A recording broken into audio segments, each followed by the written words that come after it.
1825 കൽക്കട്ടയിൽ യൂറോപ്യൻ ശാസ്ത്രങ്ങൾ പരിഭാഷപ്പെടുത്തുന്നതിനുള്ള സൊസൈറ്റി സ്ഥാപിച്ചു. 1838 കൽക്കട്ടയിൽ പൊതുവിവരങ്ങൾ നേടുന്നതിനുള്ള സൊസൈറ്റി സ്ഥാപിച്ചു. 1856 ബ്രിട്ടീഷ് ഗവൺമെന്റ് ഹിന്ദു വിധവാ പുനർവിവാഹ നിയമം പാസാക്കി. 1861 ബനാറസ് സംവാദ ക്ലബ്ബ് സ്ഥാപിച്ചു. 1864 sir Syed Ahmed Khan Aligarh scientific society സ്ഥാപിച്ചു.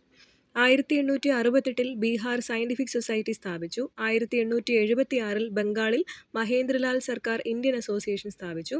1878 ലിട്ടൻ പ്രഭു പ്രാദേശിക ഭാഷാപത്ര നിയമം നടപ്പിലാക്കി. 1884 പൂനെ ഡെക്കാൻ എഡ്യൂക്കേഷൻ സൊസൈറ്റി സ്ഥാപിതമായി. 1916 മഹാരാഷ്ട്രയിൽ DK കാർവെ ഇന്ത്യയിലെ ആദ്യ വനിതാ സർവകലാശാല സ്ഥാപിച്ചു. 1937 ഗാന്ധിജി വാർത്താ വിദ്യാഭ്യാസ പദ്ധതി മുൻപോട്ട് വെച്ചു. 1937 നയിം താലിം പദ്ധതിയെക്കുറിച്ച് പഠിക്കാൻ സക്കീർ ഹുസൈൻ കമ്മിറ്റി. 1947 ത്രിവർണ്ണ